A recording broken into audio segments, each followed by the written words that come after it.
You have come full circle when you realize when you decide to drink for an evening, a night on the town, Friday, Saturday.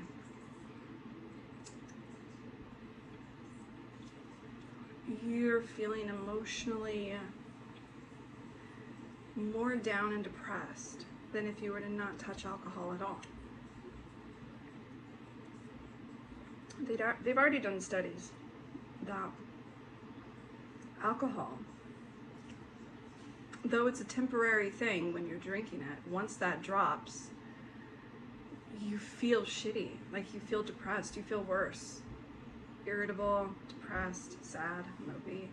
The crash is like a bad depressive episode, and it's not worth drinking if you know you're gonna feel that way on the other side.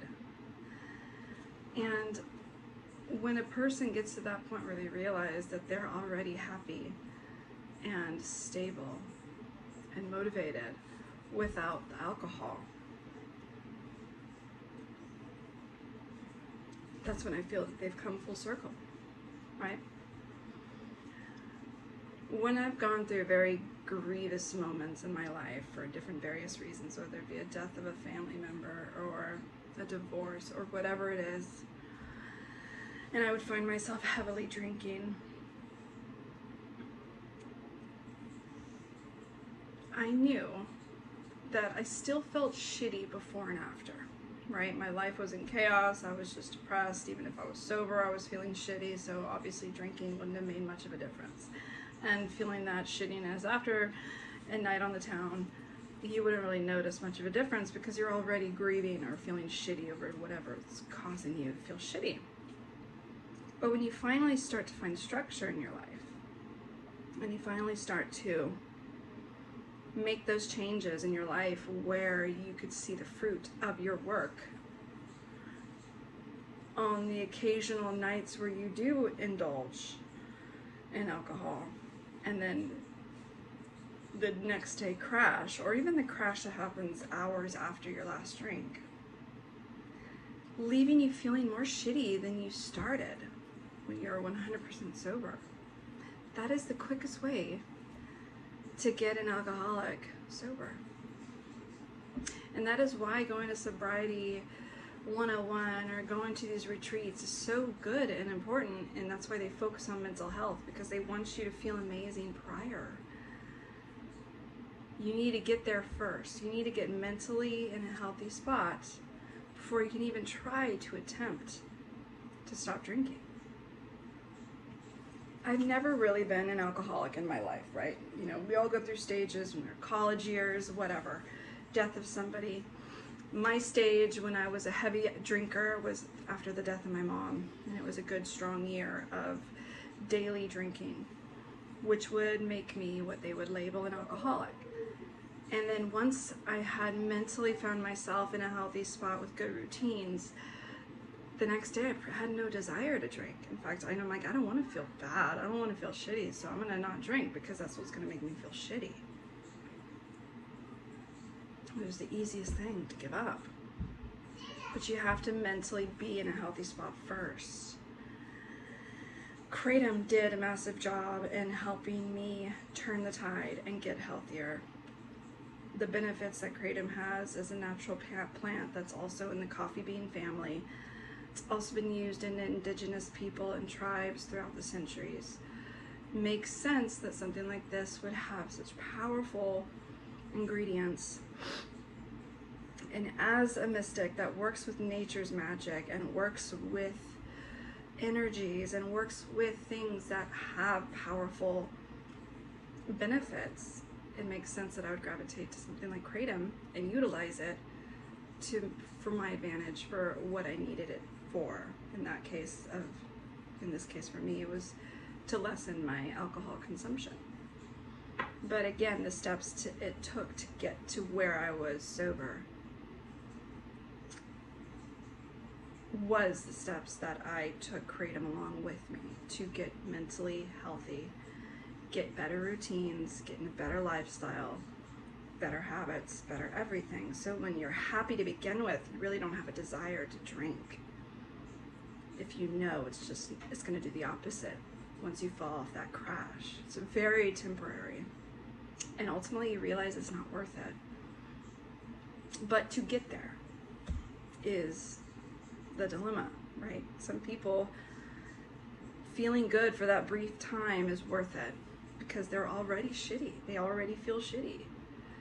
So they still have a lot of mental health and care that they need to provide themselves. And there's so many tools out there.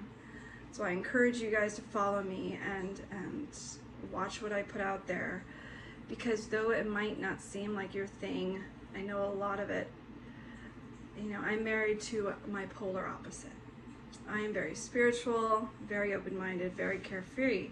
He's very military, very reality focused, very earthy. You know, facts are facts, not this woo-woo bullshit.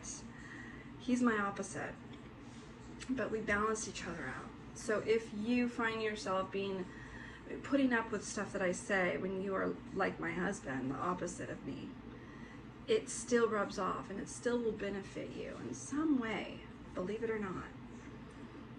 And there are people that you would never suspect follow me from such crazy different walks of life than I walk myself.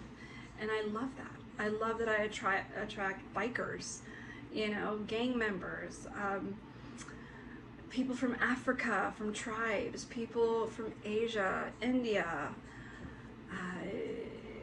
Alabama. You know, I attract people from all different kinds of walks because they find something that benefits them in their life. And I think it's important. Even if it's nothing that you would ever do, we can all learn from other people and different processes and thoughts, because I was once not like this, right? I once struggled with addiction, you know, pick your vice, or we could all be addicted to something.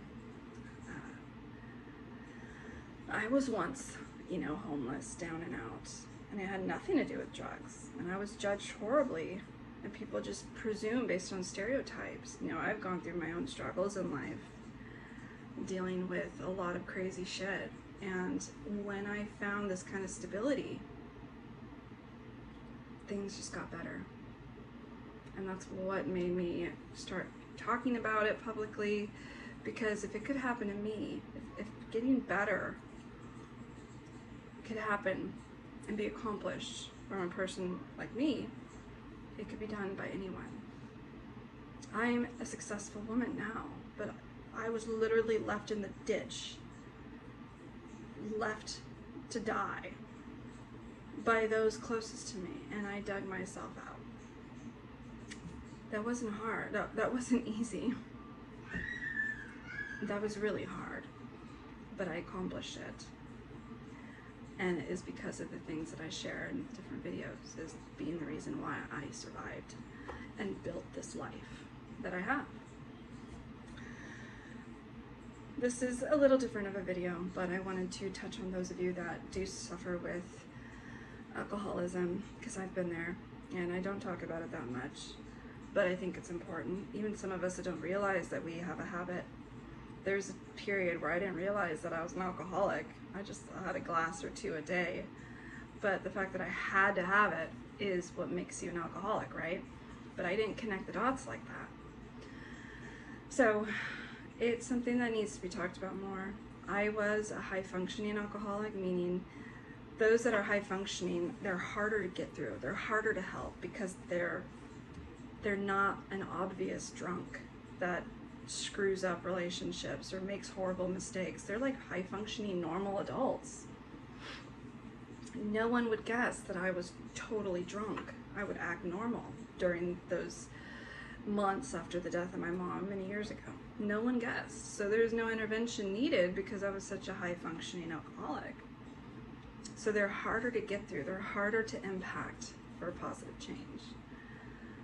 And so when I want to help those that are like me, that were high functioning or are high functioning, this is how I would approach you, because this is what worked for me.